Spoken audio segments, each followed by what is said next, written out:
नमो अरिहन्ताणम्।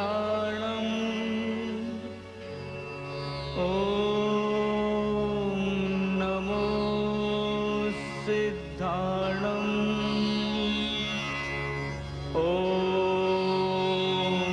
नमो आयर्याणम्।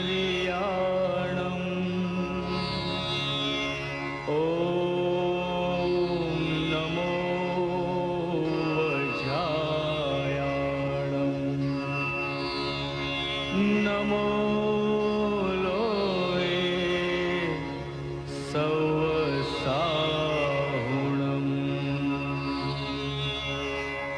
ऐसो पंच नमोकारो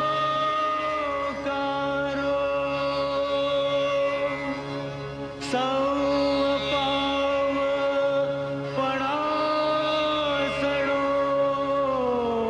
मंगलाणं च सौवेसिं पढमं हवै मंगलम्। પર્વાધિરાજ પર્યુષણ એટલે આત્માની દિવાળી. પર્યુષણનો અર્થ જ છે આત્માની સમીપ વસવું. અને જ્યારે વ્યક્તિ આત્માની સમીપ જાય ત્યારે એ પોતાના જીવન કિતાબના પાના ખોલતો હોય છે. એ વિચારતો હોય છે કે મારા જીવનમાં લોભ મોહ મદ કિતના છોડા, નાતા કામ ક્રોધ સે તોડા. મોહ, માણસના જીવનમાં જે મોહ હોય છે, લોભ, મદ, આ ત્રણ વસ્તુ કેટલા છોડ્યા એનો આજે આપણે હિસાબ લેવો જોઈએ. અને કામ અને ક્રોધથી કેટલા દૂર ગયા. વિષય વાસના સે હટકર નાતા પ્રભુ સે જોડા. વિષય વાસનાથી દૂર થઈને આપણે ઈશ્વર સાથે કેટલું મિલન થયું આપણું. આપણા આત્માથી ઈશ્વર સુધીની ગતિ, આત્માથી પરમાત્મા સુધીની ગતિ કેટલી થઈ એનો વિચાર કરવા માટે અહીં પહેલી વાત કરી છે મોહ. માણસના જીવનમાં કેટલા મોહ હોય છે, પણ મોહની પૂર્વે અહીં કહ્યું છે કે લોભ. લોભ મોહમ્મદ કિતના છોડા, એટલે લોભ કેટલો છોડ્યો. આ જગતમાં કદાચ સૌથી સુખી માણસ કોણ? કોઈ ઊંચા મહેલ જેવા મકાનમાં વસનાર, કોઈ કરોડોની સંપત્તિમાં જીવનાર, કોઈ પુષ્કળ એશ આરામમાં રહેનાર? ના, આ જગતમાં સૌથી સુખી માણસ એ સંતોષી માણસ છે. સંતોષી જેવો કોઈ બીજો સુખી હોતો નથી.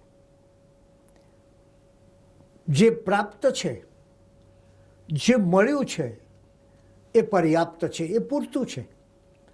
જે વ્યક્તિ આ પ્રાપ્ત છે એ જ પર્યાપ્ત છે એમ માને છે, એના જેવો સંતોષી બીજો કોઈ નથી. પણ ત્યારે આ કવિએ શા માટે પહેલા લોભ મોહ એ રીતે વાત કરી? લોભની પહેલા કેમ વાત કરી? ભગવાન મહાવીર સ્વામીએ કહ્યું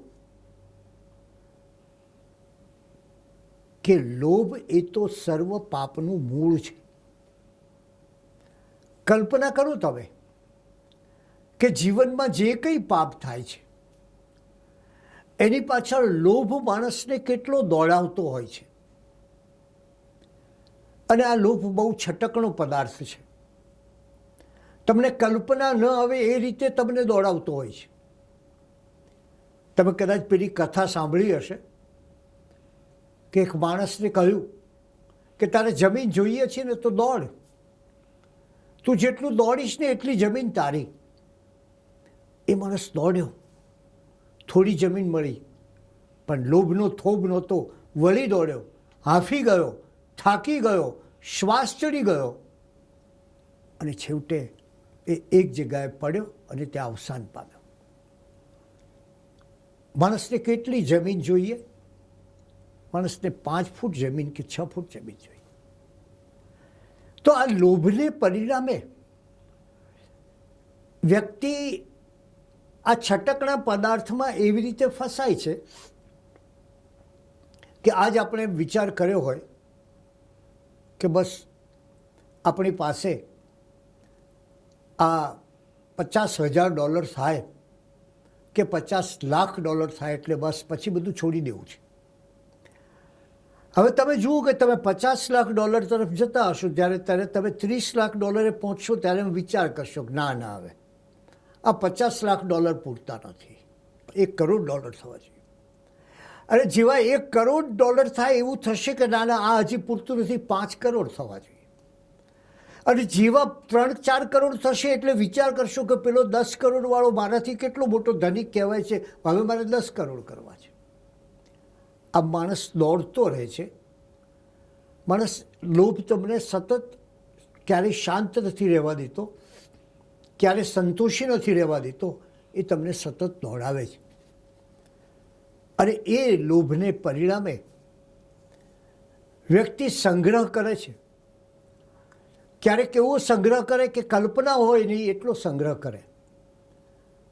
અને પછી તમે એ પણ જોજો કે ઘણીવાર વ્યક્તિ પાસે લક્ષ્મી હોય પણ ખરી લક્ષ્મી તો એ છે કે જે સદવ્યયમાં વપરાય છે, સત્કાર્યમાં વપરાય છે, સત્કર્મમાં વપરાય છે.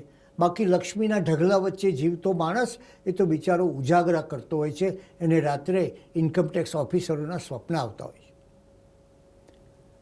ત્યારે લોભને શા માટે આ મૂળમાં જવાનું કહ્યું છે કે દરેક વસ્તુની મૂળમાં આટલું મળ્યું હજુ આટલું મેળવી લઉં, આટલું પામ્યો હજી આટલું પામી લઉં, એ જે લોભ છે એ માણસને દોડાવતો રહે છે.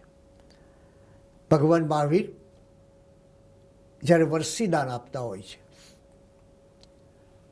અને બનતું એવું કે જે ઘણી આશાએ આવેલા મારે આટલા પૈસા લેવા છે, આટલા પૈસા લેવા છે, પણ પ્રભુનું બસ થોડુંક દાન મળે ને, શેષ મળે ને ખુશ થઈ જતા. હવે સમયે સોમ શર્મા નામનો એક માણસ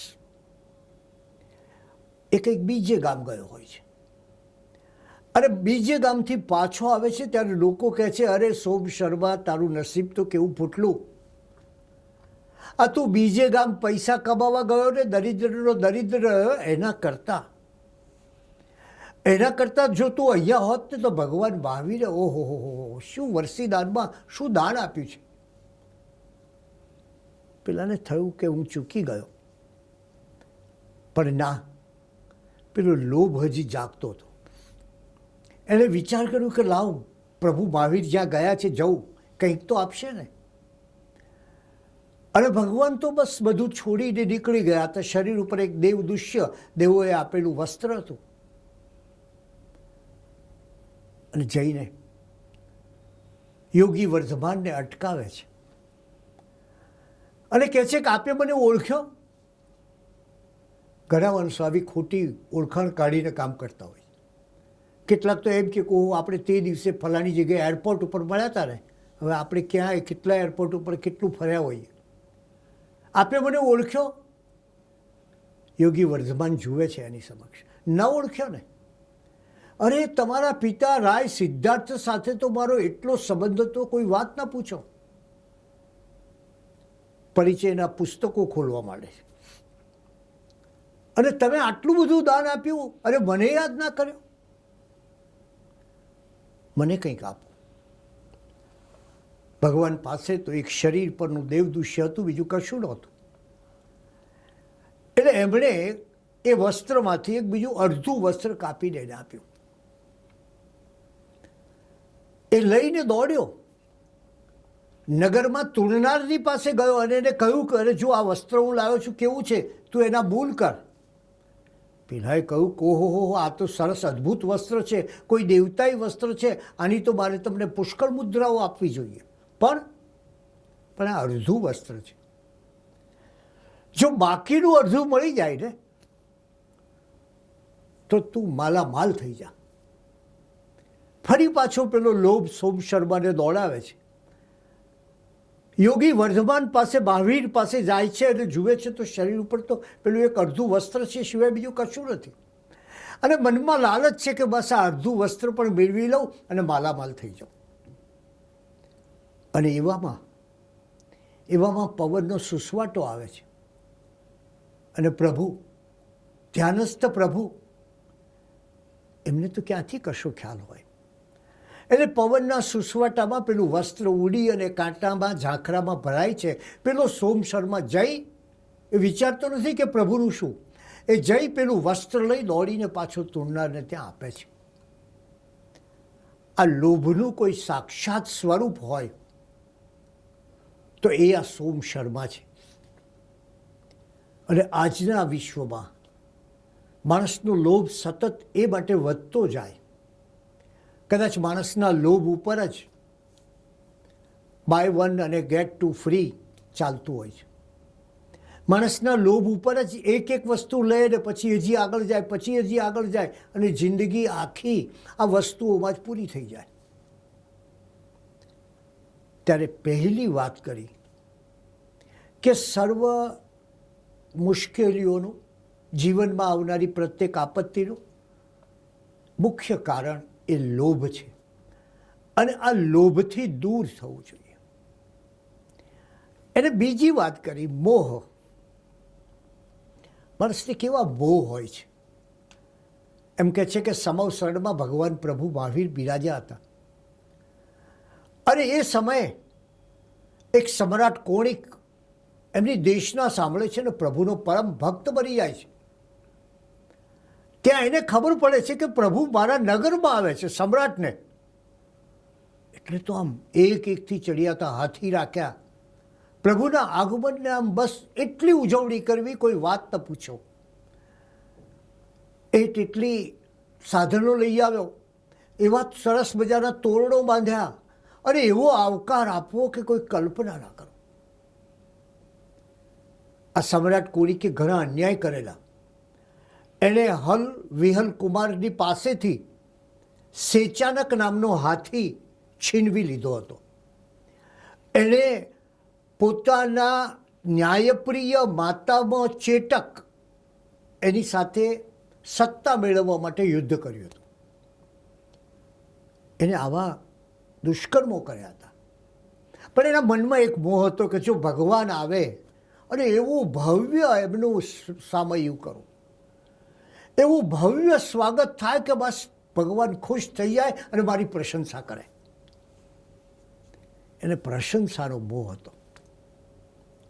અને આ મોહ એવો છે કે એકવાર જ્યાં માણસને વળગી જાય પછી છૂટતો નથી. એક બહુ મોટા રાજનેતા અમદાવાદમાં એકાએક બીમાર પડ્યા. એમને વિમાનમાં મુંબઈ લઈ જવાના હતા અને એમ્બ્યુલન્સમાં લાવ્યા. વિમાનમાં નીચે સ્ટેપ્સની પાસે ઊભા રાખ્યા. એમની ગાડી અટકી અને એમને ઉપર લઈ જવા હતા. હાર્ટ એટેક હતો. એમને કહ્યું કે નહીં, હમણાં ઊભા રહો, ઉપર ના લઈ જશો. એક માણસને ખબર પડી ગઈ કે શું કારણ કે છે. એ માણસ જઈને હાર લઈ આવ્યો ને હાર પહેર્યા, પછી એ ઉપર ચડ્યા. એટલે માણસને જે મોહ લાગી જાય ત્યારે એની બાકીની દુનિયા બધી શૂન્ય થઈ જાય છે. એમ આ સમ્રાટ કોણિકને મોહ હતો કે જો પ્રભુ પ્રશંસા કરે ને તો આપણા બધા પાપ કર્મો ધોવાઈ જશે. અને લોકો કહેશે કે ભાઈ પ્રભુ મહાવીરે આ સમ્રાટની તો કેવી પ્રશંસા કરી. અને ત્યારે ભગવાનને કહે છે, એમનો બહુ આમ ભક્તિ બતાવતા કહે છે કે હે પ્રભુ, આપના આ ભક્તની હવે પછીના ભાવમાં અહીંથી મૃત્યુ પામશા પછી કેવી ગતિ થશે. હવે તમે વિચાર કરો, એને તો કલ્પના હોય ને કે આવો મારા તરફ ચાહના રાખનારો સમ્રાટ, એની ગતિ તો ઉચ્ચ જ હોય ને. ભગવાન બહુ માર્મિક જવાબ આપે છે. એ કહે છે, સમ્રાટ કોણિક, તારી ભીતરમાં રહેલા આત્મદેવતાને પૂછ. આનો જવાબ હું નહીં આપું. તારા જાતને પૂછ કે તું કેવો છે કે જેથી તારી ગતિ કેવી થાય એની તને સમજ પડે. હકીકતમાં પર્યુષણ એ પણ એક આત્મદેવતાની આરાધનાનો અવસર છે. અને ત્યારે એને કહે છે કે તું ભીતર જા તો જ ખબર પડશે. અને તું ભીતર જઈશ તો જ તારી શું થશે. કે ભગવાન આપ તો જ્ઞાતા છો, કેવલ જ્ઞાની છો. મને ક્યાંથી ખબર પડે કે મારી પછીની શી ગતિ છે? આપ જ કહો મારી કઈ ગતિ છે? ભગવાને કહ્યું, મૃત્યુ બાદ તને છઠ્ઠી નરક ગતિ પામશે, નરક ભૂમિમાં જઈશ તું. છઠ્ઠી નરક ભૂમિમાં? એને તો ધાર્યું હતું કે પ્રભુ પ્રશંસા કરશે, અને પ્રશંસાનો મોહ હતો, પોતાના દુષ્કર્મો ધોઈ નાખવા હતા. પણ એને બદલે જ્યારે ભગવાને કહ્યું કે તારી તો છઠ્ઠી નરક ગતિ, આસપાસ સન્નાટો વ્યાપી ગયો. અને ફરી સમ્રાટ કોણિકે કહ્યું કે પ્રભુ, હું આપનો આવો પરમ ભક્ત, અને મારી આવી ગતિ. ત્યારે ભગવાને કહ્યું કે તમે મારા ભક્ત ખરા, પણ તમારા કર્મોનો વિચાર કરો. તમે પિતાને કારાવાસ આપ્યો, ભાઈઓના હકનું છીનવી લીધું, કેટલા અશુભ કર્મો કર્યા છે. પહેલાં એ અશુભ કર્મોનો પશ્ચાતાપ કરો, એ સાચો પશ્ચાતાપ કરો, પછી જ તમારું જીવન ઊંચું બને. એ દુષ્કર્મ ત્યજો, કારણ કે જો પાપ કર્મ હશે તો તમારી ભક્તિનો પણ કોઈ અર્થ નથી. એ બાહ્ય ભક્તિ થશે. માણસના ભીતરમાં પાપ કર્મો બેઠા હોય ત્યાં સુધી એ સાચી ભક્તિ તરફ જઈ શકતો નથી. એ ભક્તિ કરવા બેઠો હોય અને મનમાં કોઈના તરફનો દ્વેષ ચાલતો હોય, એ ભક્તિ કરવા બેઠો હોય અને કોઈની સાથે બાકીના વેરની કલ્પના કરતો હોય, એ ભક્તિ કરવા બેઠો હોય અને મનોમન કોઈની નિંદા કરતો હોય. એટલે સાચી ભક્તિને માટે આત્મદેવતાની શુદ્ધિ આવશ્યક છે. અને માટે પહેલી વાત કરી કે આ મોહને કારણે તું તારી ગતિ આવી થશે. કવિએ કહ્યું છે કે મને આ જોઈને હસવું હજારો વાર આવે છે, મને આ જોઈને હસવું હજારો વાર આવે છે, પ્રભુ તારા બનાવેલા અને હજારો વાર બનાવે છે. તે માણસનું સર્જન કર્યું, પણ માણસ હવે પાછો તને બનાવવા નીકળ્યો છે. આ પરિસ્થિતિ એ મોહની પરિસ્થિતિ છે, અને એનો આપણે પર્યાવરણજાત પર્યુષણ સમયે વિચાર કરવો જોઈએ કે આ લોભ કેટલો ઓછો થાય, અને ધીરે ધીરે લોભમાંથી આપણે સંતોષ તરફ કઈ રીતે ગતિ કરીએ. આપણે ત્યાં સંતોષને સૌથી મોટું ધન એ આ માટે કહ્યું છે. મોહ એ આડંબરજનિત છે. લોભ અને મોહ જ્યાં સુધી હોય ત્યાં સુધી ધર્મ તરફ ગતિ થતી નથી. પણ સવાલ એ પણ થાય કે આ ધર્મ તરફ આપણી ગતિ કેવી છે. 3 પ્રકારના માણસો તમને જોવા મળશે. કેટલીક વ્યક્તિ કુતૂહલથી ધર્મ તરફ જતી હોય છે, કેટલીક વ્યક્તિ જિજ્ઞાસાથી ધર્મ તરફ જતી હોય છે, અને કેટલીક વ્યક્તિ મુમુક્ષાથી ધર્મ તરફ જતી હોય છે. કુતૂહલ એટલે તમને પૂછે કે આવું કેમ બન્યું, ભગવાનના સાધના કાળમાં આવું કેમ બન્યું, અથવા તો એમ પૂછે કે નેમકુમાર કેમ લગ્ન કર્યા વિના રાજુલને ત્યાંથી પાછા ફર્યા. તમે એનું કારણ આપો એટલે ત્યાં એનું કુતૂહલ પૂરું થાય. આ કુતૂહલવાળા માણસો એવા છે કે એમને મનમાં કુતૂહલ થાય કે આ સાગર થયો હશે તો એની માટી ક્યાં ગઈ, એ આટલો ઊંડો ખોદ્યો કઈ રીતે. તમે કહો કે એ પર્વત બની ગયો, બસ એમનું કુતૂહલ ત્યાં પૂરું. બીજું છે એ જિજ્ઞાસા. ઘણા માણસોને માત્ર ધર્મમાં જિજ્ઞાસા જ હોય છે. આ કેમ ને આવું કેમ ને આવી રીતે કેમ, બસ એક જ જિજ્ઞાસાથી ચાલે. પણ એ જિજ્ઞાસા બાહ્ય જિજ્ઞાસા હોય, તાર્કિક જિજ્ઞાસા હોય, બુદ્ધિ સુધીની જિજ્ઞાસા હોય. ત્યારે ધર્મની સાચી આરાધના એ મુમુક્ષા છે, મોક્ષની ઈચ્છા, પોતાના ભીતરમાં જઈને ધીરે ધીરે ઉપર જવાની વાત. એટલે ધર્મ કઈ રીતે થાય? ન કુતૂહલ માટે, ન જિજ્ઞાસા માટે. ધર્મ થાય એ મુમુક્ષા માટે થાય. અને ત્યારે વ્યક્તિમાં સૌથી પહેલું સત્ય વચન હોવું જોઈએ. શાસ્ત્રો કહે છે સત્યમ ખૂબ ભગવંતમ, સત્ય એ જ ઈશ્વર છે. અને એ સત્યનું પાલન ભગવાને બહુ સરસ રીતે સમ્રાટ કોણિકને કહ્યું કે તું અસત્યના માર્ગે ચાલી અને ઊંચી ગતિ નહીં પામી શકે. કથા તો ભીમજી સંઘપતિની પણ એવી છે કે એણે કહ્યું એક વખત આચાર્ય મહારાજને કે સાહેબજી મને કોઈ પ્રતિજ્ઞા આપો. આચાર્ય દેવેન્દ્ર સૂરીએ કહ્યું કે પ્રતિજ્ઞા આપું? હા, કે પ્રતિજ્ઞા આપો ગુરુદેવ, કે જેથી મારો જલ્દી ભાવ નિસ્તાર થાય. ત્યારે કે સારું, એક કામ કર, બહુ અઘરી તો પ્રતિજ્ઞા નથી આપતો, પણ એટલું રાખજે કે જીવનમાં સત્ય બોલવું, અસત્ય ના બોલવું, એવી પ્રતિજ્ઞા કરતો. એટલે આ ભીમજી સંઘપતિએ નક્કી કર્યું કે મારે જિંદગીમાં સત્ય બોલવું, અસત્ય ના બોલવું. અને એકવાર એ માર્ગેથી જતો હોય છે ત્યારે પલ્લીપતિ ભીલ એને પકડે છે અને પૂછે છે કે બોલ, તારા ઘરમાં કેટલું ધન છે? મારે ધન જોઈએ છે, એટલે એ ધન આપવા માટે તારા પુત્રને હું જાણ કરું કે તારા પિતાને છોડાવવા હોય તો એ ધન તું આપ તો હું તને છોડાવીશ. અને ભીમજી સંઘપતિ કહે છે કે મારા ઘરમાં 4000 સુવર્ણ મુદ્રા છે, તમે જાઓ સંદેશો મોકલો અને મારા પુત્રને કહેશો એટલે એ આપશે અને તમે મને મુક્ત કરો. અને બન્યું એવું કે ભીમજી સંઘપતિને ત્યાં એ લોકો ગયા ત્યારે પેલા ચોરને એમ કહ્યું કે ના ના, આટલા બધા તો પૈસા નથી, આટલી બધી સુવર્ણ મુદ્રા નથી. પેલા પાછા આવ્યા ત્યારે એમને કહ્યું કે મારો પુત્ર અસત્ય બોલ્યો છે, મારી પાસે આટલી સંપત્તિ છે. તો ભીમજી સંઘપતિની સત્યનિષ્ઠાને કારણે કોઈ આંચ ના આવી અને એને મુક્ત કર્યો. આ સત્ય વચનનું જે સામર્થ્ય છે તે અહીંયા જોવા મળે છે. અને માટે જ આપણે આજે એ વિચારવું છે કે આપણે જગતના ન્યૂઝ જાણીએ છીએ, પણ ક્યારેક આપણા આત્માના ન્યૂઝ સાંભળવા જોઈએ. ખરી જરૂર તો એ આત્માના ન્યૂઝ સાંભળવાની છે.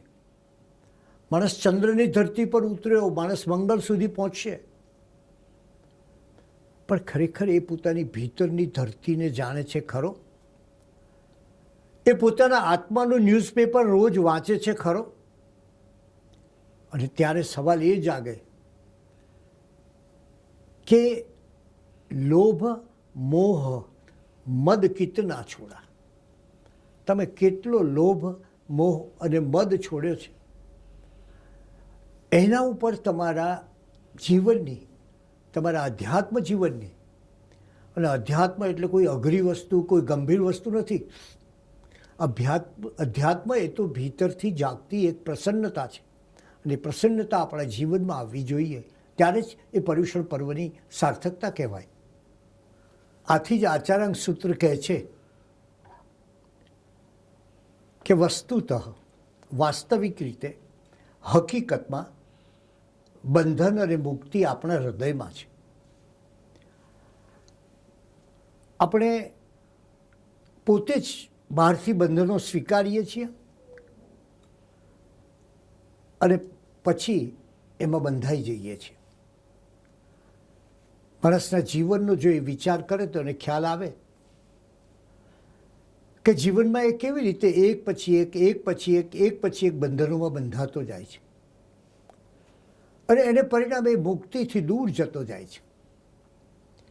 આપણે એ વિચાર કરીએ કે આગમ સૂત્રની આ વાત વસ્તુતઃ બંધન અને મુક્તિ તારા હૃદયમાં જ છે, એનો વિચાર કરવો જોઈએ. અને ત્યારે પર્યુષણની જ્યારે વાત કરીએ ત્યારે પર્યુષણનો એક અર્થ છે પરિઉપશમન.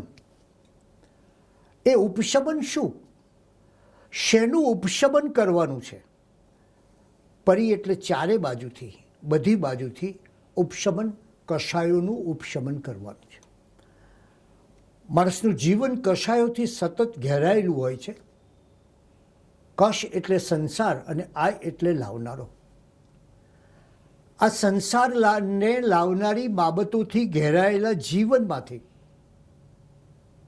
માણસે મુક્તિ મેળવવાની છે, કારણ કે આ કષાય જ, કારણ કે આ કષાય જ આપણી જન્મ મરણની પરંપરા વધારવાનું કારણ છે.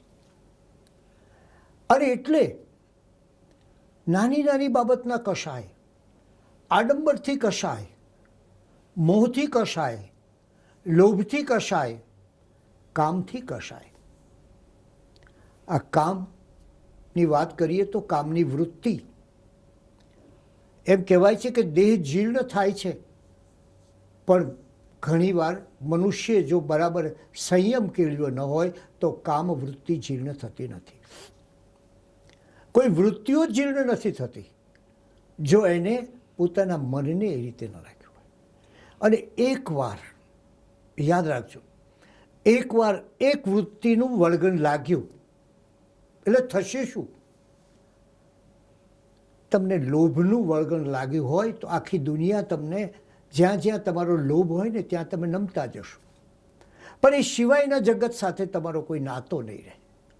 તમારા ચિત્તમાં સતત વિચાર આવે કે મારો લોભ સિદ્ધ થાય એવી જગાએ જો.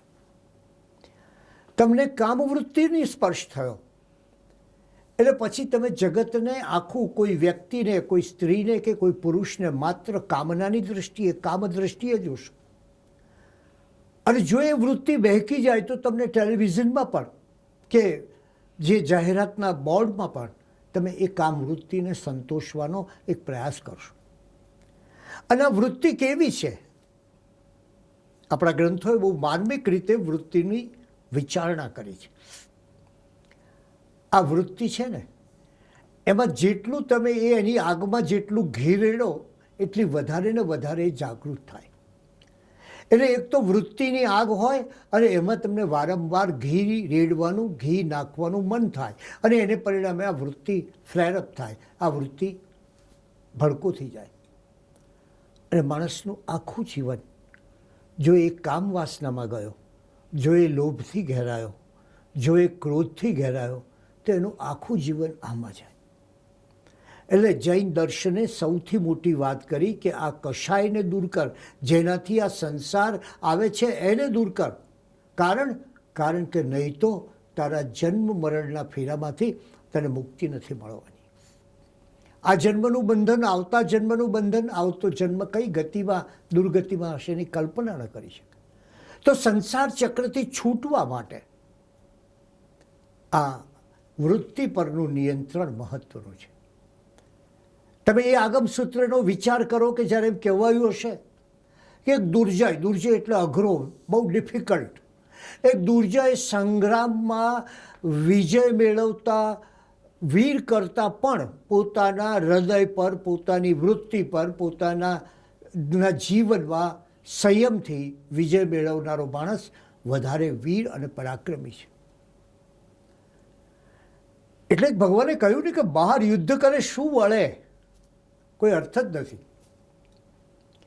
કારણ કે તારી બહારની ગતિ તો બધી વૃત્તિ આધારિત છે. તને સત્તાનો મોહ જાગ્યો અને તું સત્તા માટે દોડતો હોય. તને ધનનો મોહ જાગ્યો ને તું આંખો મીચીને, સગળું ભૂલીને, સારી નીતિ પણ છોડીને ધનની પાછળ દોડે. ત્યારે એ વિચાર કરવો છે કે આ વૃત્તિની દોડમાંથી નીકળવા માટે માણસે પર્યુષણમાં પ્રયાસ કરવો છે.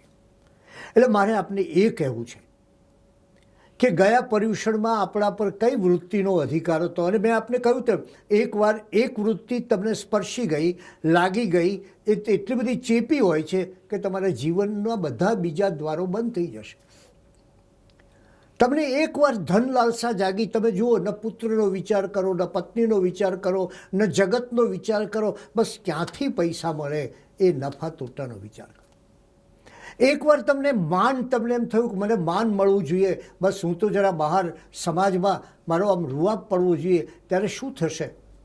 ત્યારે એ થશે કે જ્યારે તમારું એ માન, તમારી એ ગરિમા એ તમને સતત ઘેરી વળશે. અને પછી શું થશે? એ પછીની સ્ટેજ તો બહુ અદ્ભુત છે કે તમને માન મળ્યું હોય પછી તમે સતત માનની અપેક્ષા રાખશો. જેમ પેલા સમ્રાટ કોણિકને બન્યું ને કે એને એમ હતું કે બસ ભગવાન કહે તો આપણું કામ થઈ જાય, બસ પછી વાંધો નહીં, બધું પાપ ધોવાઈ જાય. એમ એ માન મળ્યું જો એક વખત એટલે આપોઆપ તમને સતત પ્રશંસાની લાલસા રહેશે. અને પછી તમારા કાન, એ તમે ધનવાન હો, તમે સત્તાવાન હો તો સતત તમારી પ્રશંસા સાંભળવા માટે આતુર રહેશે. આપણે જાણીએ છીએ કે સત્તામાં હોય એની કેવી પ્રશંસા લોકો કરતા હોય છે, કારણ કે એ સત્તાવાનને ખુશ કરવા ચાહતા હોય છે, સત્યને ખુશ કરવા નહીં. અને ત્યારે આપણે એ વિચાર કરવો છે કે આવું મહાનની વાત આપણા જીવનમાંથી ચાલી જવી છે. એક સ્ત્રી મોટરમાં પોતાના પતિ સાથે જતી હોય છે અને મોટરના કાચ બંધ હોય છે, એટલે એના પતિ કહે છે કે આપણે જરા કાચ તો ખોલ, જરા બહારથી હવા આવે. એટલે કે ના, આ આપણા સ્ટ્રીટમાંથી આપણે પસાર થઈએ છીએ અને જો આપણે કાચ ખોલીશું બહારથી હવા મેળવીશું એ તો ઠીક છે, પણ લોકોને ખબર પડી જશે કે આપણી ગાડીમાં એર કન્ડિશન નથી. એટલે મારે એર કન્ડિશન નથી એ માટે કાચ બંધ રાખીને બફાવવું પડે છે ગરમીમાં. માણસ દંભ કરે ને ત્યારે આ સ્થિતિ હોય છે. સિદ્ધસેન દિવાકરનું જરા સ્મરણ કરીએ. ન્યાયાવતાર અને સન્મતિ તર્ક જેવા મહાન ગ્રંથો આપનાર સિદ્ધસેન દિવાકરના જ્ઞાનથી પ્રભાવિત થઈને રાજાએ આ મહાન આચાર્યને માટે પાલખી આપી. અને આવા જ્ઞાની પુરુષ, આવા પ્રચંડ સાધુ એ પોતે મંત્ર સૈનિકો પણ રાખતા અને એમની પાસે સુવર્ણ સિદ્ધિ પણ હતી. એ સિદ્ધસેન દિવાકર એકવાર પાલખીમાં બેસીને જતા હતા. સાધુ હતા, પાલખીમાં ન બેસાય, પરંતુ એટલું માન મળતું હતું અને રાજાનો એટલો ભાવ હતો કે એને કહ્યું કે આપના જેવા માટે તો મારે પાલખીમાં જ આપે બેસીને જવું જોઈએ. એમના ગુરુને ખબર પડી અને એકવાર પાલખીમાં બેસીને સિદ્ધસેન દિવાકર જતા હોય છે ત્યારે સહેજ પેલા ગુરુનો પગ લથડે છે. એ જુએ છે કે આ પાલખી ઉચકનાર કોઈનો પગ લથડ્યો, સહેજ નીચે જુએ છે, સંસ્કૃતની ગાથા બોલે છે. સિદ્ધસેન દિવાકરની એ ગાથામાં જે ભૂલ હોય છે એ પેલું પાલખી ઉચકનાર બોલે છે. સિદ્ધસેન દિવાકરની નજર એ તરફ જાય છે ને જુએ છે તો ખ્યાલ આવે છે, અરે આ તો મારા ગુરુ, અને એ સ્વયં પાલખી ઉચકે છે મારી. અને ત્યારે એને ખ્યાલ આવ્યો કે આ માનના મોહમાં હું કેવો ડૂબી ગયો કે મને ખ્યાલ પણ ના આવ્યો કે મારાથી આવી રીતે પાલખીમાં ન બેસાય. એ પાલખી ઊભી રાખે છે, ગુરુના ચરણમાં પડે છે અને કહે છે કે મને પશ્ચાતાપ આપો, મારાથી ભૂલ થઈ ગઈ. માન આવું હોય છે. મેં થોડા વર્ષો પહેલાં એક વાર્તા લખેલી કે એક માણસ હોય છે, એમ કહે છે કે બસ મારું અવસાન થશે ને ત્યારે મારો પેલો ડૉક્ટર મિત્ર એ તો બિચારો આમ લોથપોથ થઈને પડ્યો હશે, ઢગલો થઈ જશે. અને પેલો મારો વકીલ મિત્ર એ તો રસ્તામાં આક્રંદ કરતો કરતો મારી સ્મશાન યાત્રામાં આવશે. અને પેલા મારા પરિચિત, ઓહો, એને માટે તો જીવવું, કદાચ એ મારું અવસાનના સમાચાર સાંભળી અને કદાચ એ આત્મહત્યા કરી બેસે. પેલા મિત્રે કહ્યું કે એક કામ કર, તારી એક બનાવટી સ્મશાન યાત્રા કાઢી, ફ્યુનરલ બનાવટી. એટલે થોડુંક ગાદી તકિયા ભેગું કરીને એક બનાવટી સ્મશાન યાત્રા જાહેર કર્યું. આ ભાઈ તો અવસાન પામ્યા છે. અને ત્યારે જે એનો ડૉક્ટર મિત્ર હતો એને કહ્યું કે તું આ બધું કરી દે, ગાડલા ગોદડાની અંદર તારી સ્મશાન યાત્રા તારી નનામી જાય અને તું પાછળ જરાક મોઢા ઉપર કપડું રાખીને સાંભળ લોકો શું કહે છે. પેલા ડૉક્ટર મિત્ર એમ માનતો હતો કે એને તો શું થઈ જશે. એ એના બીજા મિત્રને કહેતો હતો કે અરે આપણો આ મિત્ર ખરો, પણ આજે કંઈ આવું મૃત્યુ પમાતું હશે, આજે તો મારે બહુ મોટું ઓપરેશન છે અને હવે એને કારણે જશે અને એને કારણે મને લાખો રૂપિયાની ખોટ પડશે. એ જરા પેલા વકીલની પાસે જાય છે તો પેલો વકીલ કહે છે ઓહો, બીજા મિત્રને સારું થયું, આ ઘણા વખતે મળ્યા, આપણો આ મિત્ર છે, છેક સુધી સ્મશાને બેસવું પડશે, ચાલો આપણે થોડા ગપ્પા મારીએ અને બીજી થોડીક ધંધાની વાતો પણ થઈ શકે. પેલા પરિચિત પાસે જ ગયો. એ માનતો હતો કે એને તો કેટલો આક્રંદ કરતા હશે, ત્યારે એ તો શાંતિથી ચાલતા હતા અને બાજુવાળા આગળ જે મૃત્યુ પામ્યો છે, જેની આ બનાવટી સ્મશાન યાત્રા હતી, એની નિંદા કરતા હતા. પેલો માણસ સ્મશાન સુધી પહોંચ્યો, એનો ગર્વ જતો રહ્યો. માણસ આવા અનેક ગર્વોથી પીડાય છે, આ સંસારના મોહથી ગ્રસ્ત છે અને ત્યારે એણે એ વિચારવું જોઈએ કે મારે આ ભવ ભ્રમણમાંથી નીકળવા માટે આ મોહ જેની પાછળ હું દોડી રહ્યો છું ત્યાંથી બહાર નીકળવું છું. અને એક વખત એક વૃત્તિનો મોહ લાગ્યો એટલે જીવન આખું એ વૃત્તિમાં પાયમાલ થઈ જાય. જે માણસને દારૂનો શોખ લાગે, ડ્રગનો લાગે અને એનું જીવન એમાં ને એમાં પાયમાલ થઈ જાય, એમ એને એક વૃત્તિ લાગુ પડી અને એમાં ને એમાં જાય. અને ત્યારે આપણે એ વિચાર કરવો છે કે લોભ મોહ મદ કિતના છોડા, નાતા કામ ક્રોધ સે તોડા. તમે તમારા જીવનમાં કામ અને ક્રોધથી કેટલા દૂર ગયા, એની સાથેનો સંબંધ કઈ રીતે તોડી નાખ્યો. આ લોભ છે કે આ મોહ છે એ તમારી ભીતરમાં રહે છે, પણ ક્રોધ તમારો એક એવો શત્રુ છે. ક્રોધ એક એવી વૃત્તિ છે કે જે બહાર પ્રગટ થતી હોય છે. કામ અને ક્રોધમાં ભેદ આટલો છે કે કામ હોય, લોભ હોય, મદ હોય, મોહ હોય તો એ ભીતરમાં રહે છે. એ તમને પોતાને દુઃખી કરે છે, તમારા જીવનમાં દુઃખો લાવે છે. પણ ક્રોધ હોય તો એ તમે બહાર કાઢો એટલે એની સાથે બીજાને પણ અસર થતી હોય છે. અને માટે આ ક્રોધ જે છે એનું ખૂબ સુંદર સ્વરૂપ જૈન દર્શનમાં આપવામાં આવ્યું છે. અને ઘણી વ્યક્તિઓ એ એમ કહે છે કે આ ક્રોધ કેવો, તો કે સમુદ્ર જેવો બહેરો. એને સાચી વસ્તુ નહીં સમજાય. આગ જેવો ઉતાવળો, આમ એટલો ઝડપથી જશે. માણસ ગુસ્સે થાય પછી ધીરે ધીરે ધીરે, આપણે ગુજરાતીમાં કહીએ છીએ ને, એનો પારો ચડતો જાય છે. એટલે આગ જેવો બહેરો અને અંધકારમાં માણસ ખોવાઈ જાય, એમ અંધકારના જેવો ભૂલાવનારો એ આ ક્રોધ છે. ક્રોધને અંધ કહ્યો છે. અને જેમ અંધ એ આ જગતની વાસ્તવિકતાને સમજી શકતો નથી, એમાં ક્રોધ શું કરે છે?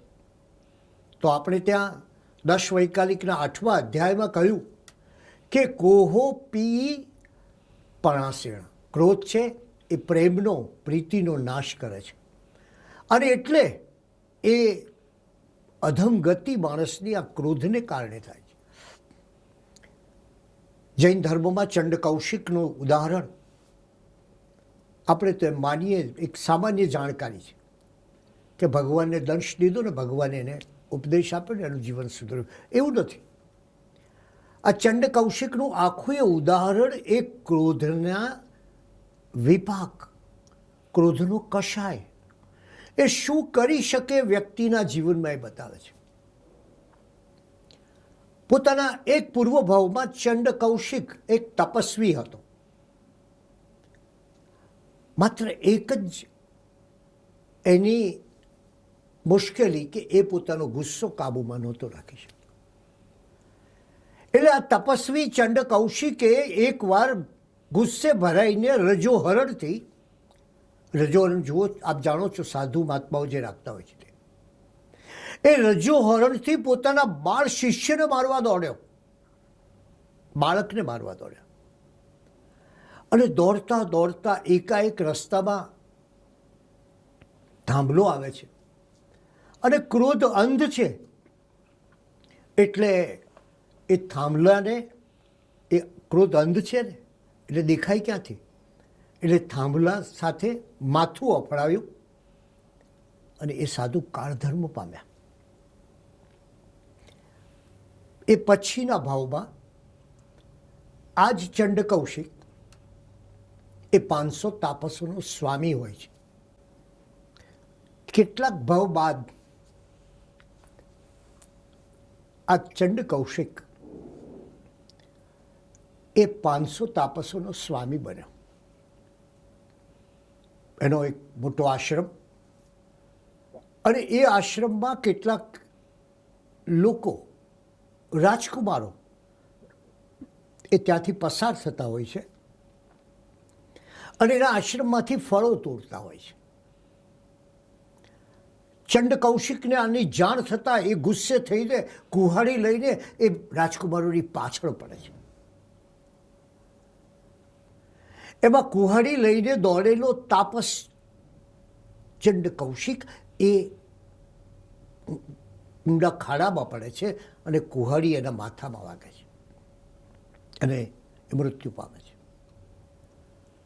આવો ચંડ કૌશિક તમે જુઓ, ગુસ્સો સતત કેટલા જન્મો સુધી ચાલતો હોય છે. એવો ચંડ કૌશિક સમય જતા પહેલા એક તાપસ હતો, એક તપસ્વી પુરુષ હતો. અને કેવો તપસ્વી? ઉગ્ર તપસ્વી હતો. એ પછીના જન્મો બાદ, થોડા જન્મો બાદ એ કેવો થયો? એ 500 તાપસોનો મુખ્ય સ્વામી બન્યો.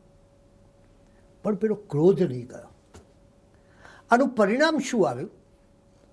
આનું પરિણામ એ આવ્યું કે એ ચંડ કૌશિક એ પોતે પછીના ભવો બાદ, કેટલાક ભવ બાદ દ્રષ્ટિવિષ સર્પ બન્યા.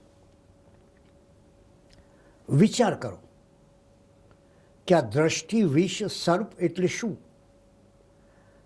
બીજા સર્પના દંશમાં ઝેર હોય, એ ડંખ મારે અને માણસ મૃત્યુ પામે. દ્રષ્ટિવિષની આંખમાં ઝેર હોય. આ એક પ્રતીક પણ છે કે ગુસ્સો કરનારી વ્યક્તિની આંખમાં પણ ઝેર હોય છે. અને એટલે એમ કહેવાય છે કે ચંડ કૌશિક આકાશમાં ઊંચે સેજ નજર કરે અને એને ખ્યાલ આવે કે ઉપરના પક્ષીઓ એના ઝેરની અસરથી મૃત્યુ પામીને નીચે પડતા હોય છે. આવો ચંડ કૌશિક. મારે આપને એ કહેવું છે કે આ પ્રસંગના મર્મનો વિચાર કરીએ. એનો મર્મ એ છે કે પહેલાં ચંડ કૌશિક, દીર્ઘ તપસ્વી ચંડ કૌશિક સાધુના ઉપાશ્રયમાં હતો. એ પછી એ વનમાંથી એક નિર્જન વનમાં ગયો અને એ પછી કનકખલ આશ્રમમાં આવ્યો, જ્યાં એને ભગવાન મહાવીર સાથેનો મિલાપ થાય છે. એ કેવી નીચી ગતિ આવે છે એ જુઓ. પહેલા એ વૃદ્ધ હતો, ઉગ્ર તપસ્વી, અને ઘડપણમાં ગુસ્સો આવ્યો. બીજામાં 500 તાપસ્યનો સ્વામી હતો, યુવાન હતો, ત્યારે ગુસ્સો આવ્યો. અને ત્રીજામાં જન્મથી જ ગુસ્સો આવ્યો. એ સર્પ રૂપે જન્મ્યો, દ્રષ્ટિવિષ સર્પ રૂપે જન્મ્યો. ક્રોધ કેવો વ્યાપી વળે છે એનું કેવું સુંદર ઉદાહરણ છે. જરા પ્રગટીકરણ જુઓ એ ક્રોધનું. પહેલાં રજોહરણથી પ્રગટીકરણ થયું. એને રજોહરણ, પેલા બાળમુનિને પોતાનો દંડો માર્યો, રજોહરણ માર્યો. બીજામાં કુહાડી અને ત્રીજામાં દ્રષ્ટિ વિષ. આમ કેવી નીચી ગતિ થાય, કેવી અધમ ગતિ થાય તે જુઓ. પહેલા એ બાળ મુનિને મારવા દોડે છે, જો કેટલી સૂક્ષ્મતા છે. એ પછી બીજામાં એ રાજકુમારોને મારવા દોડે છે અને ત્રીજામાં પ્રભુ મહાવીર સ્વામીને દંશ દેવા માટે, મારવા માટે દોડે છે. એટલે ક્રોધથી વ્યક્તિની કેવી અધોગતિ થાય એ આપણને જોવા પડે છે. અને એટલે જ આ ક્રોધને કારણે કેવી કેવી ઘટનાઓ બનતી હોય છે. યોગ દ્રષ્ટિ સમુચ્ચયના સર્જક, મહાન લેખક એવા આચાર્ય શ્રી હરિભદ્ર સુરી, જેમનું યોગ દ્રષ્ટિ સમુચ્ચય વાંચીને શહેનશાહ અકબરના ઇતિહાસવિદ અબુલ ફઝલ આફરીન થઈ ગયા હતા.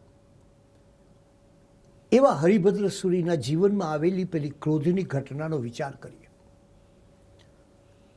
આ હરિભદ્ર સુરી પૂર્વે મહાપંડિત હતા. 4 વેદ, ઉપનિષદો, એનો એટલો અભ્યાસ કર્યો, એટલો અધ્યયન કર્યું કે પેલા મદનો સંચાર થયો. અને જ્યારે પંડિતમાં મદનો સંચાર થાય, પંડિતમાં અભિમાનનો સંચાર થાય, ત્યારે એની પંડિતાઈ અટકી જાય છે ત્યાં. અને એટલે પોતે એટલા બધા જ્ઞાની છે કે એમને જ્ઞાનને કારણે બીજાને પરાજિત કરવાનો વિચાર આવ્યો પેટ પર સોનાનો પટ્ટો બાંધતા, જેથી પેટમાંથી જ્ઞાન બહાર નીકળી ન જાય, પેટ ફાટી ન જાય. હાથમાં કોદાળી રાખતા કે કોઈની સાથે સ્પર્ધા કરે, વાદ વિવાદ કરે અને પેલો પરાજિત થઈ અને ધરતીમાં છુપાઈ ન જાય માટે આ કોદાળી રાખતા. એક બાજુ જાળ રાખતા, દરિયામાં જો હોય તો પકડી લાવવું, અને સાથે નિસરણી પણ રાખતા. અને પોતે સર્વજ્ઞ છે અને અલ્પમતી લોકોના પરાજય કરવો એને માટે સતત પ્રયાસ કરતા હોય. એવા પંડિત, મહાપંડિત, જ્ઞાનની ગરિમાવાળા પણ એકવાર ઉપાશ્રયમાંથી જતા હોય છે ને, એક સાધ્વીજીના મુખે શ્લોક સાંભળે છે અને થાય છે કે ઓહો, મારું જ્ઞાન આનાથી તો હું સમજી શકતો નથી. એ સાધ્વીજીને પૂછવા જાય છે તો કહે છે કે મારા ગુરુને પૂછો. અને એ હરિભદ્ર સુરી, પંડિત હરિભદ્ર, સમય જતાં સાધુ હરિભદ્ર બને છે. અને સાધુ હરિભદ્ર બન્યા પછી 1444 ગ્રંથોની રચના કરે છે. એકવાર માન જાય એટલે જીવન કેવું મહિમાવંતું બનતું હોય છે. આચાર્ય હરિભદ્ર સુરીના જીવનમાં તમે જોઈ શકશો, જેમણે 1444 ગ્રંથો રચ્યા, એકથી ચડિયાતા એવા ગ્રંથો. આ દર્શાવે છે કે અભિમાનનું નિગ્રહણ થાય, અભિમાન ચાલ્યું જાય. એટલે જેમ કોઈ પાણી અસ્વચ્છ હોય, ગંદુ હોય, મેલું હોય અને પાણીનો કચરો બેસી જાય અને જળ આખું નિર્મળ થઈને વહેવા લાગે, એમ એમની જ્ઞાનની ગંગા આખી નિર્મળ થઈને વહેવા લાગે છે. પણ જે સાધ્વીજી પાસેથી એમણે પેલો શ્લોક સાંભળેલો, એ સાધ્વીજીને એમણે પોતાની ધર્મ માતા કહી. એમનું નામ હતું યાકિની મહોત્તરા. અને આ મહાન વિદ્વાન પોતાના ગ્રંથોમાં લખે છે, યાકિની સુતુ, યાકિનીના ધર્મપુત્ર તરીકે, યાકિનીનો ધર્મપુત્ર આ લખે છે, એ રીતે પોતાનું નામ લખે. તો સાચું જ્ઞાન પ્રગટે ત્યારે શું થાય? તું કો જાને તો તું ही खुदा है, और તું को ન જાને તો જુદા ही જુદા है. જ્યારે એને પોતાનો આત્મ સાક્ષાત્કાર થયો, ભીતરી અનુભવ થયો અને કેવું અદ્ભુત પરિવર્તન આવી ગયું, એ આપણે અહીંયા જોઈ શકીએ છીએ. આપણે ત્યાં સરળ ભાષામાં કહેવાય છે કે ક્રોધના કડવા ફળ. કારણ કે ક્રોધ જ્યારે વ્યક્તિમાં જાગે ત્યારે એ એના આસપાસના સંસારમાં ઘણા દુર્ભાવો પેદા કરે છે. ક્રોધી વ્યક્તિ માટે કોઈને માન હોતું નથી.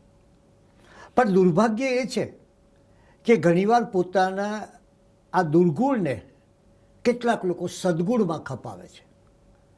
કોઈ એમ કહે કે જ્યારે મને ક્રોધ ચડે ને ત્યારે બસ આમ ઘરમાં સન્નાટો છવાઈ જાય, એક માણસ એક આમ અવાજ ના કરી શકે. જે એની નિર્બળતા છે ને એને બહાદુરીમાં ખપાવે છે. અને વૃત્તિની મજા જ એ છે કે વૃત્તિની નિર્બળતાને ઘણા લોકો બહાદુરીમાં ખપાવતા હોય છે. અને ત્યારે એ વિચાર કરવો જોઈએ કે લોભ જેમ દોડાવે છે એમ ક્રોધ આપણા જીવનને બાળે છે. એક બીજી વાત કે એકવાર ક્રોધથી આદત પડી ગઈ માણસની, એટલે એનું આખું જીવન ક્રોધમય બની જાય છે. એની વાણી, એનો વ્યવહાર, એનું વર્તન, એનો સ્વભાવ. આજે આપણે જાણીએ છીએ કે માણસોમાં કેટલો બધો ક્રોધ પેસી ગયો છે. અને એવો ક્રોધ છે, એવો ગુસ્સો છે કે નાની નાની વાતમાં માણસ ગુસ્સે થઈ જાય. માણસને માટે એમ કહેવાય કે ભડકો થઈ ગયો. ભડકો, આગનો ભડકો હોય ને એવો ભડકો થઈ ગયો કે સહેજ કોઈ જાય ને સહેજ અથડાય તોય માણસ ગુસ્સે થવા માંડે. એનું કારણ શું છે? ક્રોધ છે ને એ આદત બની જાય છે. આ દરેક વૃત્તિની મુશ્કેલી આ છે કે એ સમય જતાં આદત બને છે. અને એ જેમ આદત બને તમારી, એમ તમે એના ગુલામ બનો છો. મજા એ છે કે માણસ એમ માનતો હોય કે વૃત્તિ મારી ગુલામ છે, અને વાસ્તવિકતા એ છે કે માણસ પોતે વૃત્તિનો ગુલામ હોય છે. એક સંત ગળામાં દોરડું નાખીને ગાયને લઈ જતા હતા. એટલે કોઈએ કહ્યું કે આ સંત ગાયને દોરી જાય છે એના ગળામાં દોરડું નાખીને. ત્યારે કોઈએ કહ્યું કે ધારો કે આ ગાય ભાગવા માંડે તો સંત શું કરે? તો કે સંતને એની પાછળ ભાગવું પડે. તો આ પરિસ્થિતિ આવી છે કે કોણ કોને દોરે છે ને એ ખબર નથી પડતી. પેલો સંત ગાયને દોરે છે કે ગાય સંતને દોરે છે? ગાય જો બીજી બાજુ જાય તો સંતને પણ દોડવું પડે. એમ પરિસ્થિતિ એવી હોય છે કે વૃત્તિ માણસને એવી લપેટમાં લઈ લે છે, એની આસપાસ એવી ફરી વળે છે કે વૃત્તિમાંથી એ બહાર નીકળી શકતો નથી અને એ વૃત્તિનો ભોગ બને છે. પછી ક્રોધ એ જ એનો સ્વભાવ બને છે. લોકો એને ક્રોધી માની અને દૂર જતા રહે છે. અને આજના જગતમાં ક્રોધને કારણે માણસના જીવનમાં સૌથી વધારે મુશ્કેલીઓ સર્જાતી હોય છે. આ ક્રોધ અને મોહ જોયા પછી જઈએ માયા તરફ. આ માયા છે ને એને આપણા ગ્રંથોમાં નર્તકીનું સ્વરૂપ આપ્યું છે. અને જરા નર્તકી શબ્દને જરા ઊંધેથી તમે જુઓ, કીર્તન, તો નર્તકીને દૂર કરવા માટે, માયાને દૂર કરવા માટે કઈ વસ્તુ છે? કીર્તન છે, પ્રભુ પ્રાર્થના છે. અને માયામાં માણસ એવો લપેટાઈ જાય છે. માયા એટલે કપટ, માયા એટલે છેતરપિંડી, માયા એટલે હૈયામાં કોઈ જુદી વાત હોય અને બહાર કોઈ જુદી વાત કરવી, અંદર ઝેર ભરી હોય ને બહાર હસતા હસતા વાત કરે. શેક્સપિયરે હેમ્લેટ નાટકમાં એક ઇયાગો નામનું પાત્ર આપ્યું છે. એ પાત્ર બહારથી બહુ સારો હોવાનો દેખાવ કરે પણ અંદરથી એ બધા લોકોને નાશ કરવાનો પ્રયત્ન કરે.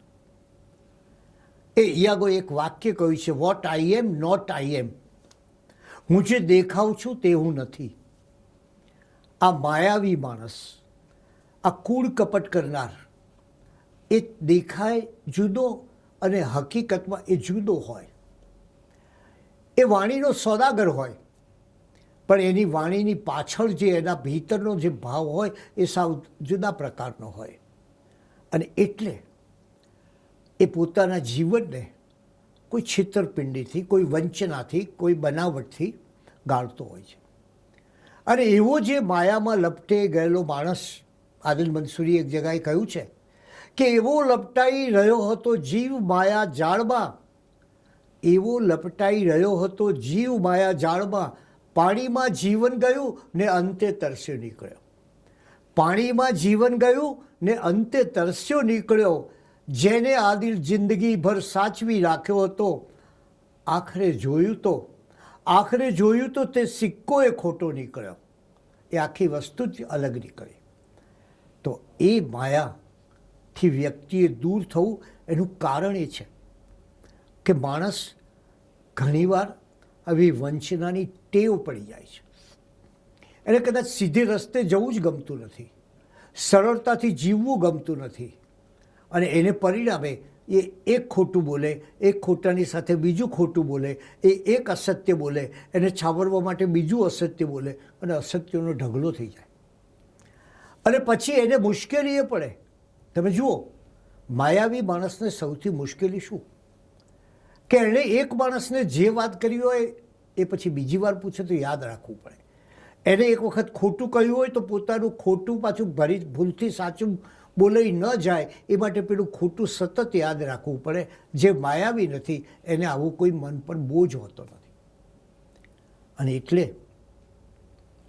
આ માયાને ઓળખે માણસ, અને માયા પછી જે માણસના જીવનમાં સ્પૃહા હોય, ઈચ્છા હોય, ઝંખના હોય, એષણા હોય, લિપ્સા હોય, લાલસા હોય, આ બધી વસ્તુઓ એ એની વૃત્તિની આસપાસ લપેટાતી જાય છે.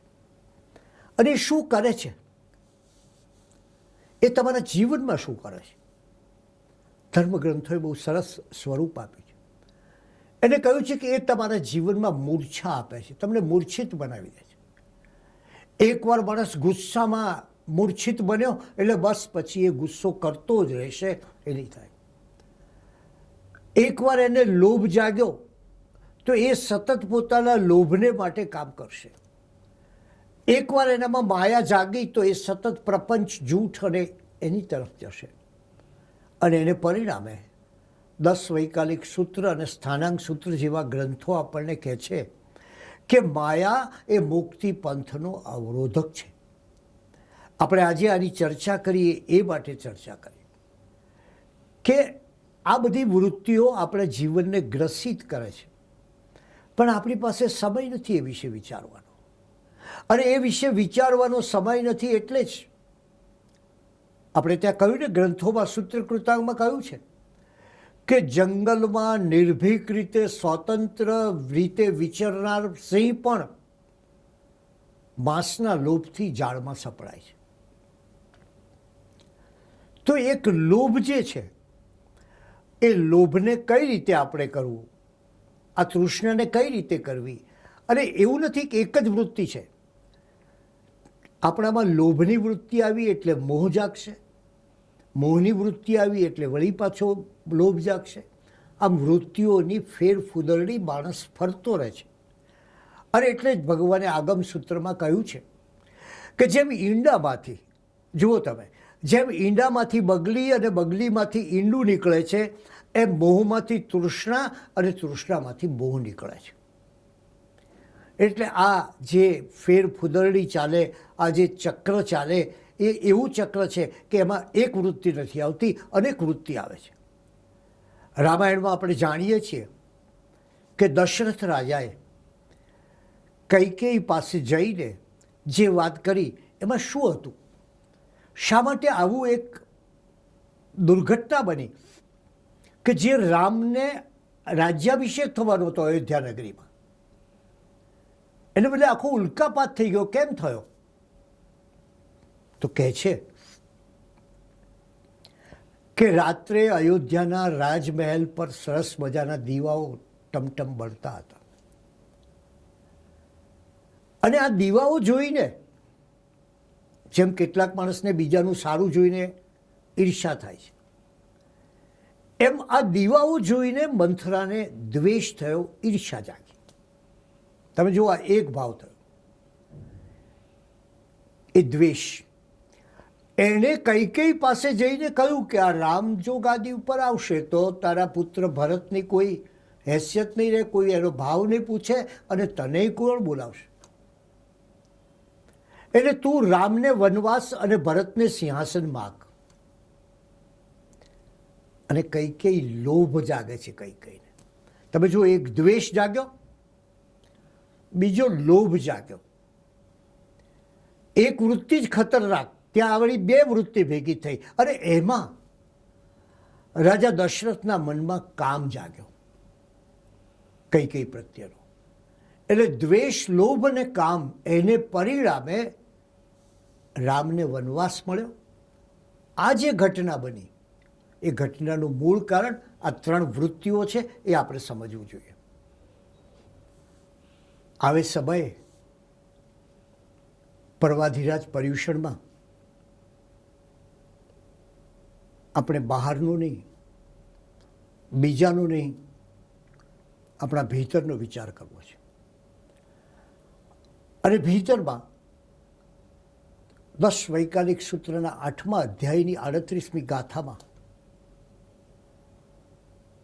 આગમવાણી, એ આગમવાણી આપણને કહે છે, ઉવ સમેણ હણે કાહમ, ઉવ સમેણ હણે કાહમ, ઉપશમથી ક્રોધને નષ્ટ કરો. જીવનમાં એક શાંતિ હોય, મનમાં એક સ્થિરતા હોય, મધ્યસ્થ ભાવથી જગતને જોવાની ને જીવનને જોવાની વૃત્તિ હોય, તો એ ઉપશમથી તમે ક્રોધને હણો. માણમ મદ્દવયા જીણે, મૃદુતા દ્વારા માનને જીતો. પેલું અભિમાન, હું આમ, હું આમ, ત્યારે થોડીક જો નમ્રતા આવે એટલે પેલું અભિમાન ઓછું થાય. આપણે જોયું ને પેલું બનાવટી સ્મશાન યાત્રાની ઘટના, તો એ અભિમાન માણસને પોતાની જાત માટેનું એટલું બધું અભિમાન હોય છે.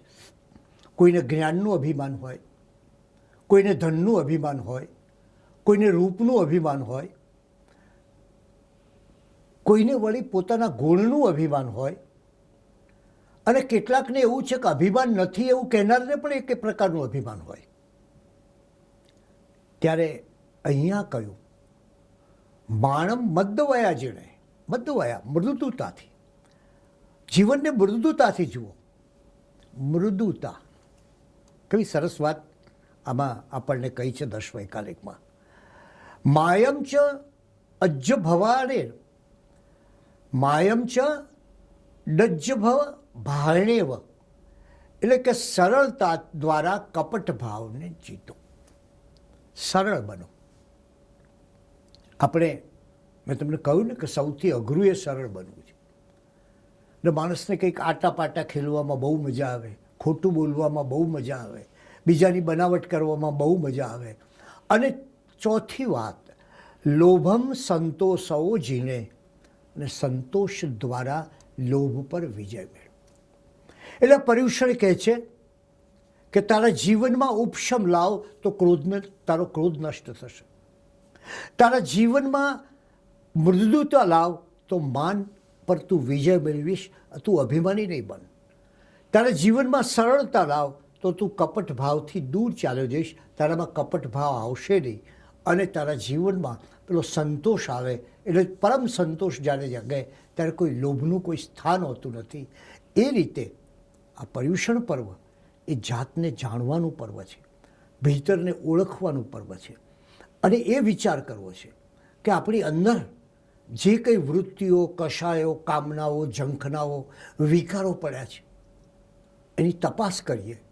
અને એ તપાસ કરીએ ત્યારે જ આપણા ભીતરનું આકાશ, એમાં કોઈ વાદળા ન હોય, કોઈ વેર ન હોય, કોઈ ઝેર ન હોય, કોઈ દ્વેષ ન હોય, અને માત્ર આનંદ, પ્રસન્નતા અને મસ્તી હશે. અને ત્યારે આપણે જરૂર એમ કહી શકીએ, મહાયોગી આનંદગંજીએ કહ્યું છે તેમ, અબ હમ અમર ભયે ન મરેંગે.